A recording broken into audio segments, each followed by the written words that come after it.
What's up, my wizards? Dev back again from MtG. We got 4 more spoilers for you today from Magic Origins. And yeah, let's go ahead and cut right to it. Why not? Why waste all this time jabbering? Here's the spoilers for you. Well, first I want to talk about Sphinx's tutelage here. I was just wondering if Jace might make Turbo Fog a thing. Because, Turbo Fog is sort of a hobby of mine. I always want to know if it's going to be good or not. It never is, it turns out. Not even once, ever, has it been good, but it's always tried to be a deck. And I think this goes a little of the way towards that, although highly specialized. I don't think this will see really any play at all. I was thinking maybe Commander at first, but I don't even know about that. This is kind of cool, like maybe, again, if we get Serum Visions, I keep thinking that, like in Turbo Fog, this, draw for the turn, they mill, Serum Visions, they mill, and Jace is just, all of his modes are really good for Turbo Fog, so possibly, as like a budget F&M thing, although Jace is probably going to cost a couple of bucks, but I'm just really not seeing Sphinx's tutelage, although I do really like the design on it, and you can loot at instant speed, which is pretty much the last thing I want to say, although I overall don't really care for the card that much. Next up, this is Elemental Bond. I always wish that Garrick's Pack Leader was 3 power instead of 4, and now we have that, but it's not on like a beefy creature or anything, so it kind of takes up your second or third turn play depending on if you're ramping.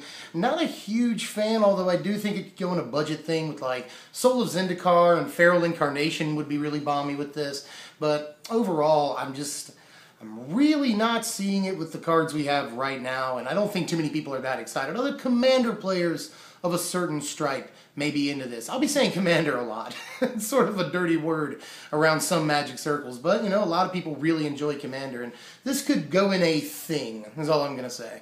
This is where it gets a little more interesting. This is Dwynen the Gilt-Leaf Daen, which is that's a mouthful.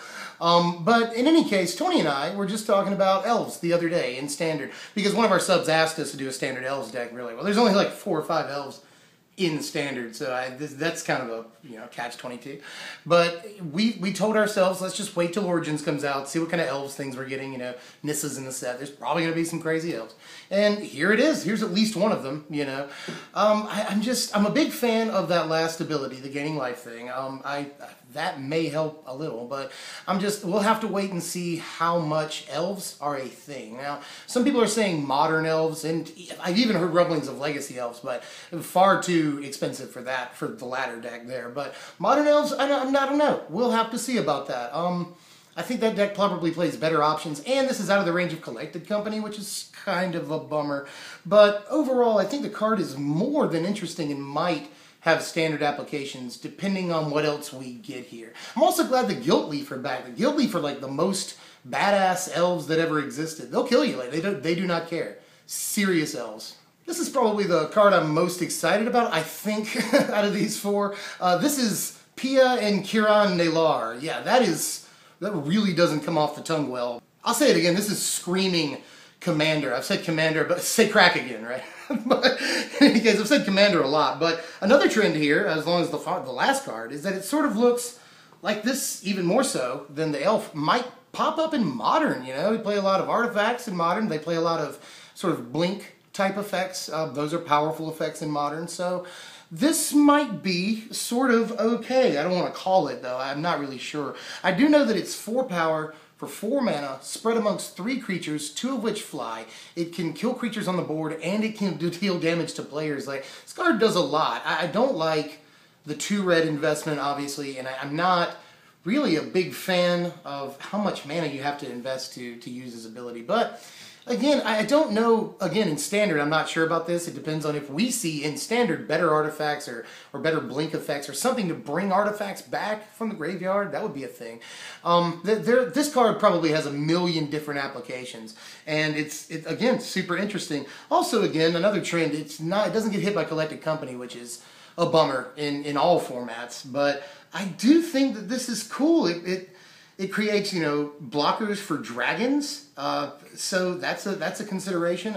I do like this because I like enter the battlefield triggers that look exploitable, and this is a Lingering Souls every time you do that. That by the way, can block creatures with protection like Stormbreath Dragon. That's also important. So altogether, I do think that this card is really, really neat. Easily the more interesting card of these four, although I do like the old form. So let me know what you guys think about these. Again, I'm really interested in Pia and Kiran, but I'm never going to get used to saying that. It just doesn't sound right. But in any case, yeah, let us know what you think. Got more spoilers coming out. Here's two things before I leave here. I am working on right now, I'm going to try to have it up in the next couple of days, a deck tech that works with like 5 or 6 of these new cards from Magic Origins. It's looking interesting, and I want to know what you guys think about that. If you're interested to see some of the applications of these cards in an actual play environment, because I've had a little bit of experience with it, and I've tweaked it a little bit, and I have some perspective now on especially what these planeswalkers can do in an actual game. So I'm putting that out pretty soon, and you guys have asked me like 5 or 6 times over the last month or so, start doing Modern or branch out from Standard. Please do Modern over and over. So I'm working right now on Modern Budget Soul Sisters. It'll only cost you about $30-35, and look for that in the next week or so too. So sub if you haven't done that yet. We've got a lot of good content coming up, plus more spoilers. So as always, like, share, comment, subscribe, do all that. We want to know what you think, and I will see you guys later. I'm Dev from MtG. Thanks for watching, my wizards.